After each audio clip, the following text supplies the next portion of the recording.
আসসালামু আলাইকুম রহমতুল্লাহি বরকাতু। দিনদার ইমানদার পরহেজগার মুত্তাকি মুমিন মুসলমান ভাই ও বোনেরা, আজকে আলোচনা করব এশারার নামাজের পরে যে নামটি পাঠ করলে আপনি সম্পদশালী হতে পারবেন, অভাব অনটন দারিদ্রতা থেকে মুক্ত হতে পারবেন, সে সম্পর্কে কোরআন সুন্নাহর আলোকে সামান্য কিছু কথা বলার চেষ্টা করব ইনশাআল্লাহ। দর্শক, অভাব অনটন দারিদ্রতা আমরা কেউ পছন্দ করি না। এটা আমাদের নবীও পছন্দ করতেন না, ইসলামও এটা পছন্দ করে না। নবীজি সবসময় আমাদেরকে সচ্ছল হওয়ার জন্য কর্মঠ হতে বলেছেন, পরিশ্রম করতে বলেছেন এবং নবীজি বলেছেন তোমরা অলসতাকে ত্যাগ করো, পরিশ্রম করো, টাকা পয়সা রুজি রোজগার করার পিছনে সময় ব্যয় করো। তবে দর্শক, নবীজি কখনো বলেন নাই তোমরা শুধু দুনিয়া নিয়েই ব্যস্ত থাকো। নবীজি আমাদেরকে হুঁশিয়ারিও করে দিয়েছেন, দুনিয়ার মহাব্বত যদি তোমাদের অন্তরে, টাকা পয়সার মহাব্বত যদি তোমাদের দিলে বেশি পয়দা হয়, তাহলে তোমরা ক্ষতিগ্রস্ত হয়ে যাবে।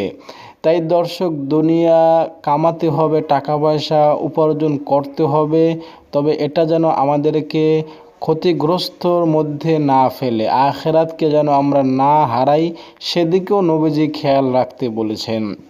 স্বয়ং আল্লাহ তাআলা নিজে সূরা জুমার মধ্যে বলেছেন, যখনই তোমরা নামাজ শেষ করো তখনই তোমরা টাকা পয়সা রুজি রোজগার অর্জন করার জন্য বিভিন্ন কাজে তোমরা ছড়িয়ে পড়ো। তাই দর্শক, বোঝা গেল ইসলাম কখনো বলে না আমরা গরিবী হালতের মধ্যে বসবাস করি। তবে দর্শক, পরিশ্রম করতে হবে বড়লোক হওয়ার জন্য, এর বিকল্প কোনো রাস্তা নেই। বড়লোক হওয়ার জন্য, টাকা পয়সার মালিক হওয়ার জন্য পরিশ্রম শুধু করলেই হয় না, সেই সাথে আল্লাহর রহমতও যোগ করতে হয়।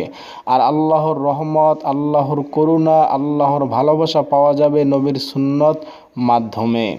নবীজি বলেছেন তোমরা আল্লাহর কাছে দোয়া করো। আল্লাহর কাছে দোয়া করলে আল্লাহ তোমাদেরকে টাকা পয়সার মালিক বানিয়ে দিবেন। দর্শক, আল্লাহর কাছে দোয়া মন গড়াভাবে করলে হবে না, আল্লাহর একটি নাম পাঠ করে আল্লাহর কাছে দোয়া করতে হবে। দর্শক, আপনারা একটা নাম দেখতে পাচ্ছেন, ইয়া গনিয়্যু। ইয়া গনিয়্যু, এটি হচ্ছে আল্লাহ তাআলার একটি সিফাতি গুণবাচক নাম। এই নামটি পাঠ করে আল্লাহর কাছে আপনি দোয়া করবেন ইনশাআল্লাহ, তাহলে আল্লাহ তাআলা আপনাকে অভাব থেকে মুক্তি দান করবেন এবং আপনি যে পেশায় আছেন সেই পেশার মধ্যে আল্লাহ তাআলা বরকত দান করবেন, উন্নতি দান করবেন।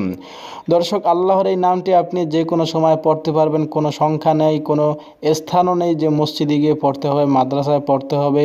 আপনি আপনার ঘরে বসেও পড়তে পারবেন, আপনি আপনার কর্মস্থলে গিয়েও পড়তে পারবেন।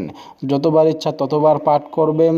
তবে আপনি ঘুমের আগে আল্লাহর এই নামটি এশারার নামাজ পড়ার পর ঘুমের আগে এই নামটি কয়েকবার পাঠ করবেন। নিয়মিত এইভাবে এশারার নামাজের পরে আল্লাহর এই নামটির জিকির করবেন, আল্লাহর এই নামটি পাঠ করবেন। ইনশাআল্লাহ আল্লাহ তাআলা আপনাকে অভাব অনটন থেকে মুক্তি দান করবেন, সচ্ছল এবং সম্পদশালীময় সুখীময় জীবন দান করবেন। দর্শক, আপনাদের জন্য দোয়া করে, সুস্বাস্থ্য কামনা করে, উজ্জ্বল ভবিষ্যৎ কামনা করে, দীর্ঘায়ু কামনা করে আজকের মতো এখানেই বিদায় নিচ্ছি। অনেক অনেক শুভকামনা রইল, মঙ্গল কামনা রইল। আসসালামু আলাইকুম ওয়া রাহমাতুল্লাহ।